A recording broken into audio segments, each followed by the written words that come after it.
Sani Abacha was born on September 20, 1943, in Kano, in northern Nigeria, into a prominent family that was part of the House of Fulani ethnic group.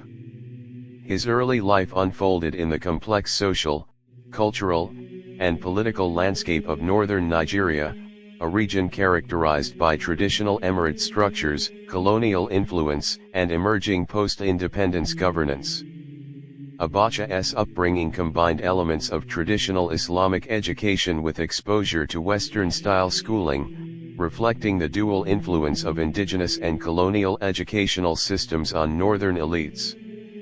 From an early age, he demonstrated discipline, ambition, and an aptitude for leadership, traits that would shape his later military and political career. Abacha enrolled in local schools, where he received primary and secondary education, emphasizing both religious instruction and general academic training. He then proceeded to the Nigerian Military Training College, joining the Nigerian Army during a period when the country was transitioning from colonial rule to independence. This era was marked by political instability, ethnic tensions, and the emergence of competing regional interests, all of which shaped the environment in which Abacha began his career. Military service offered a path for upward mobility, political influence, and engagement in national affairs, and Abacha embraced this path with determination.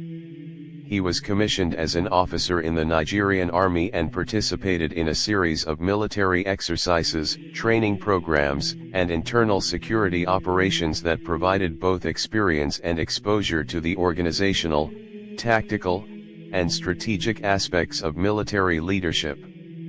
Abacha's early assignments included administrative responsibilities, command of units, and involvement in operations aimed at maintaining order within Nigeria's complex political and ethnic environment. His superiors noted his discipline, efficiency, and willingness to carry out directives, which helped him advance through the ranks. The political landscape of Nigeria during Abacha's early military career was turbulent. Following independence in 1960, the country experienced a series of military coups, civil conflict, and regional disputes. Abacha became increasingly involved in national security matters, earning recognition for his loyalty and organizational skills. He gained experience in both operational and strategic roles, learning to navigate the intersection of military authority and political influence. His career progressed alongside significant national events, including the Nigerian Civil War from 1967 to 1970, in which he served in various capacities, consolidating his reputation as a competent and disciplined officer. Abacha's rise to prominence accelerated in the late 1970s and early 1980s, as he held increasingly senior positions within the Nigerian Army.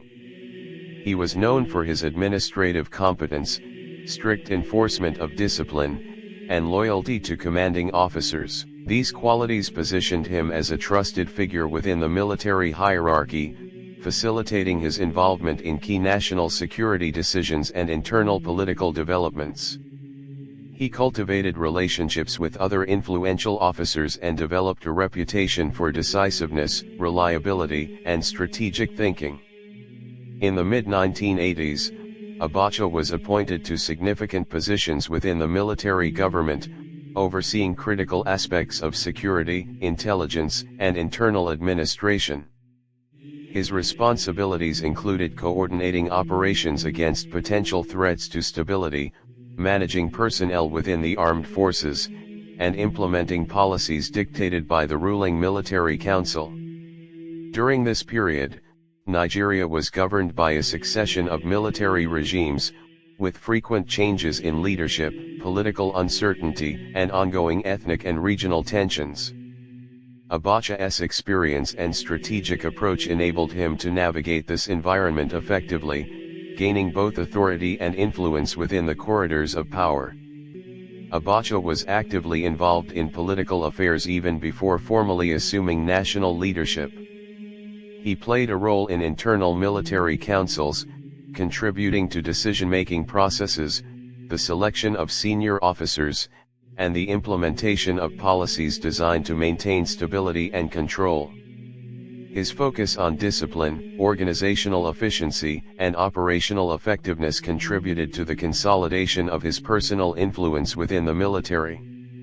Abacha's growing prominence made him a key figure in both security and political circles, preparing the groundwork for his eventual assumption of national leadership. In 1990, Abacha was appointed Minister of Defense and Chief of Defense Staff, consolidating his control over the Nigerian military. These positions granted him authority over military strategy, personnel, and national security operations, providing a platform from which he could influence both policy and governance. His tenure in these roles was marked by strict enforcement of military discipline, careful oversight of internal security, and the development of strategies to address potential threats to the ruling government. Abacha's reputation for decisiveness and loyalty to the military establishment further enhanced his standing among colleagues and superiors.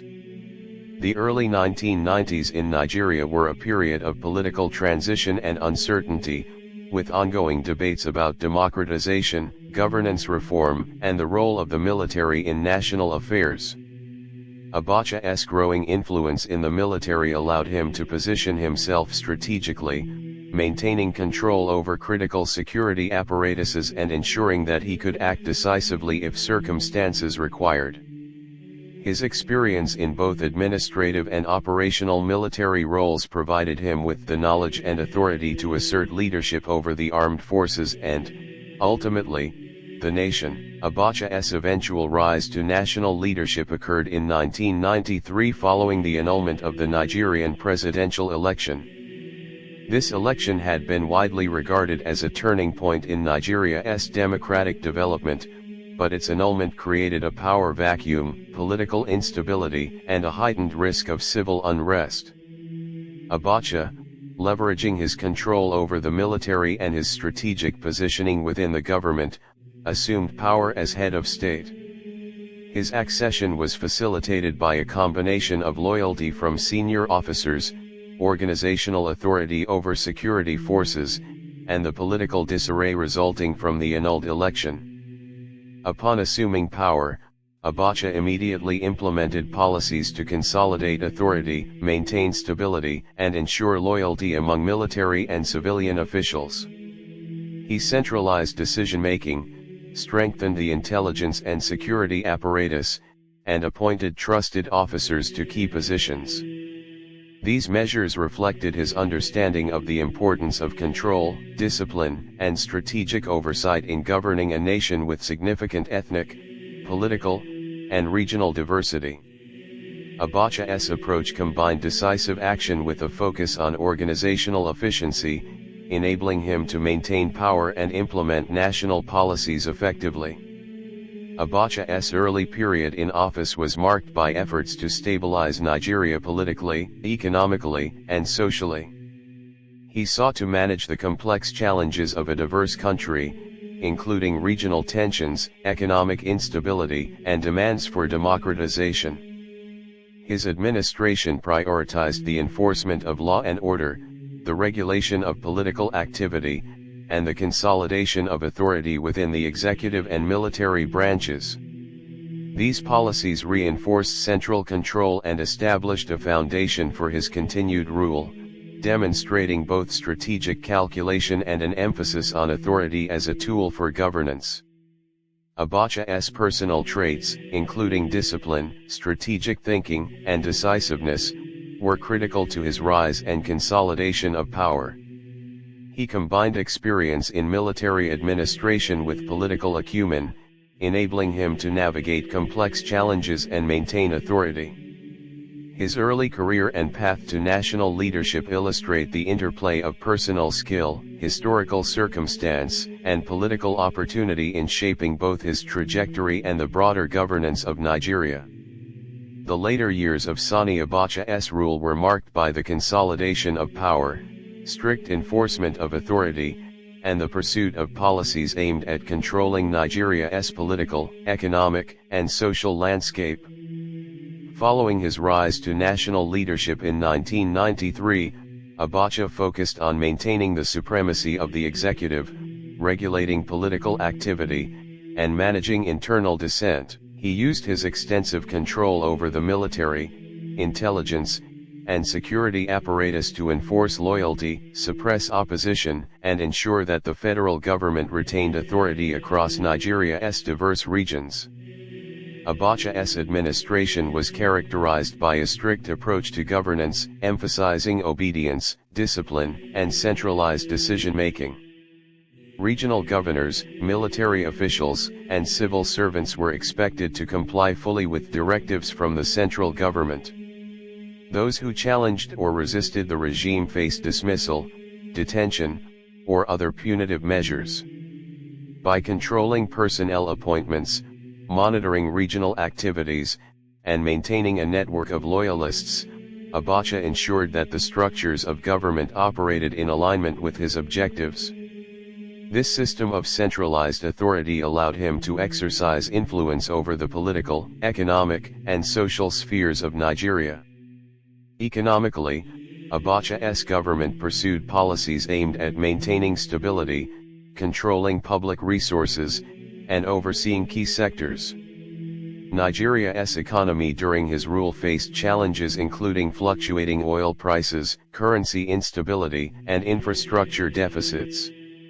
Abacha implemented measures to secure revenue from oil exports, manage foreign exchange reserves, and regulate government spending. He also controlled major state-owned enterprises and influenced trade policies, ensuring that economic resources remained under the supervision of the central government. While some initiatives aimed at modernizing infrastructure and streamlining administration were pursued, allegations of corruption and mismanagement later overshadowed economic achievements. Abacha's rule was also defined by strict measures against political opposition. Dissidents, activists, journalists, and perceived threats to his authority were subject to surveillance, detention, and harassment.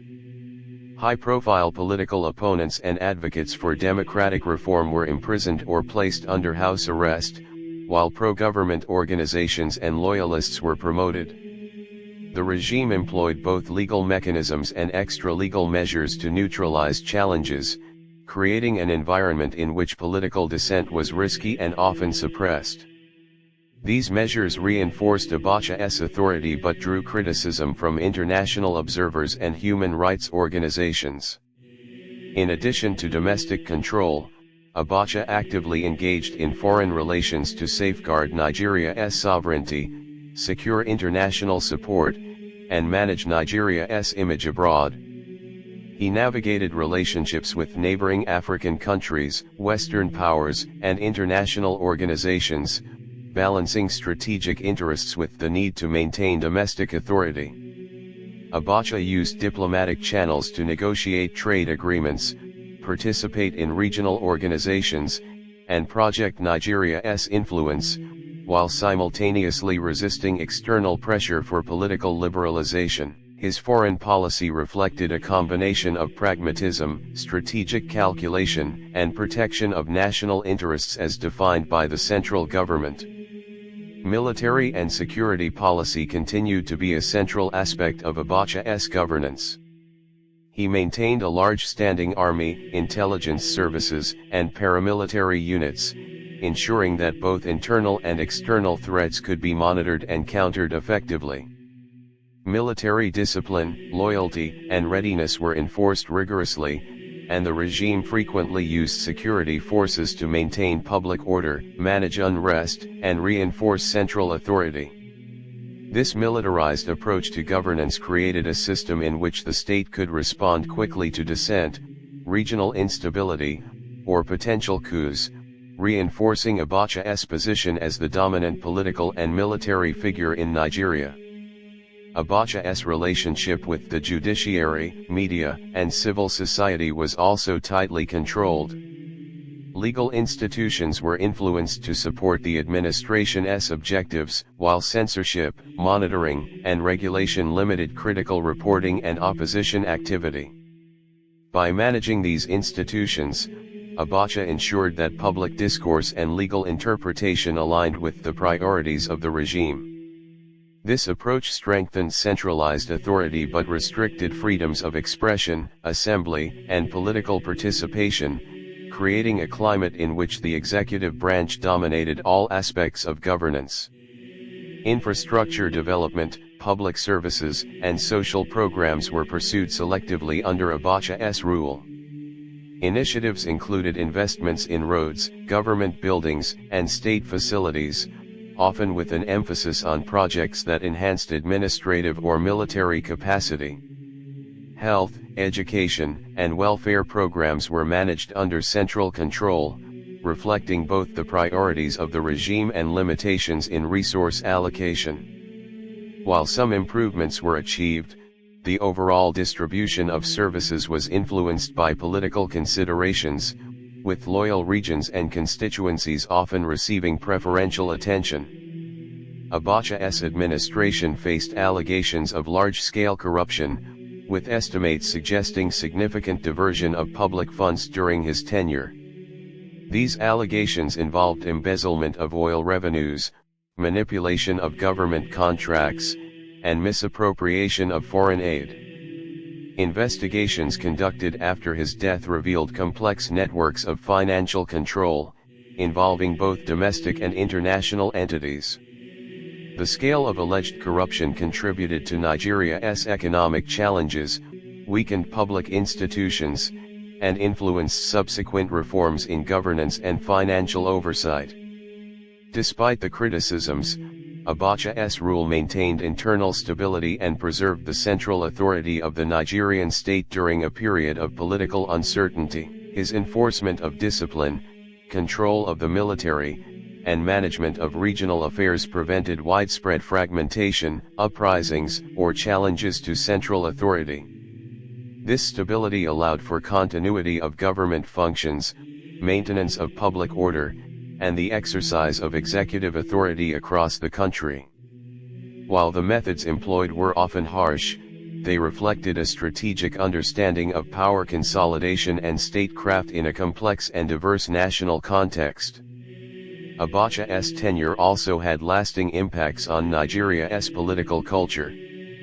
The centralization of authority, reliance on military enforcement, and control of institutions created precedents for subsequent administrations regarding the balance of power between the executive, military, and civil society. His approach influenced perceptions of governance, the relationship between state and society, and the challenges of democratization in post-military Nigeria. The legacies of his administration, both positive and negative, shaped debates on accountability, transparency, and civil liberties in the country for years to come. In international relations, Abacha sought to maintain Nigeria's influence within Africa and beyond, while resisting external criticism of his domestic policies. He participated in regional organizations such as the Economic Community of West African States (ECOWAS) and sought to mediate disputes among neighboring states. At the same time, he navigated diplomatic tensions with Western nations concerned about human rights, election annulments, and political suppression. Abacha's foreign policy reflected a careful balance of asserting national sovereignty, engaging strategically with allies and neighbors, and managing Nigeria's global image in the face of widespread criticism. Health, security, and succession planning were also aspects of Abacha's administration. He maintained tight control over decision-making, ensuring that key military and political positions were filled by trusted officers. This approach minimized the risk of challenges from within the armed forces and centralized authority in the executive branch. His management of succession and personnel reflected both strategic foresight and the recognition of the importance of loyalty for maintaining long-term governance stability. Sani Abacha's sudden death on June 8, 1998, occurred under circumstances officially reported as a heart attack, although speculation and conspiracy theories have surrounded his passing. His death ended a period of authoritarian rule that had both stabilized and constrained Nigeria's political system. Following his death, the country entered a transitional phase, with General Abdul Salome Abubakar assuming leadership and initiating a process of political liberalization and democratization. Abacha's policies, governance structures, and legacy continued to influence the trajectory of Nigeria's political, economic, and social systems long after his passing. The legacy of Sani Abacha is complex and multifaceted. His rule is noted for both the maintenance of internal stability and the imposition of authoritarian controls, with widespread suppression of opposition, human rights abuses, and large-scale corruption. At the same time, his administration preserved central authority, maintained territorial cohesion, and engaged strategically in both domestic and international affairs. Historical assessments recognize his skills in consolidating power, enforcing military discipline, and managing a diverse nation, while also acknowledging the severe human, economic, and social costs of his governance. In conclusion, the life and rule of Sani Abacha demonstrate the interplay of personal ambition, military experience, and political strategy in shaping the trajectory of a nation. From his early life in northern Nigeria to his rise through the military ranks, he developed the skills, relationships, and authority necessary to dominate Nigerian politics. His tenure as head of state was characterized by centralized control, strict enforcement of authority, economic oversight, and suppression of opposition. Despite controversies surrounding human rights and corruption, his administration maintained internal stability and exerted significant influence over the political, social, and economic structures of Nigeria. Sani Abacha's life and reign exemplify the complexities of authoritarian governance, the consolidation of military and political power, and the enduring consequences of leadership in a nation navigating the challenges of post-colonial statehood.